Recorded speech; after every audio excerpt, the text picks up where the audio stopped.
नमस्कार मित्रांनो, मी आहे तुमच्या सगळ्यांचा लाडका युवराज 100 मीटर स्प्रिंटर आणि तुम्हाला तर माहितीच आहे माझं ध्येय आहे डिस्ट्रिक्ट ॲथलेटिक्स मध्ये गोल्ड जितायचं। मित्रांनो, हे स्वप्न गोधडीत झोपून मिळत नाही बरं का।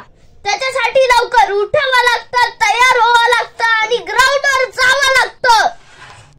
तर मित्रांनो, मी आलेलो आहे ग्राउंडवर। ग्राउंड आज मोकळं दिसू राहिलं बरं का।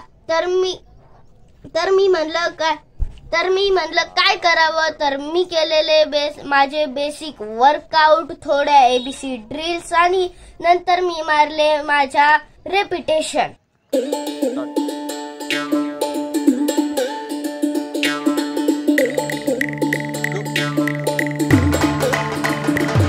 रेपिटेशन मारून फार थकलो मित्रांनो। आता मी घराकडे निघालो आहे। जाता मी या धरणी मातेला वंदन करून जातो आणि आपण भेटूया पुढच्या व्हिडिओ मध्ये। Bye bye.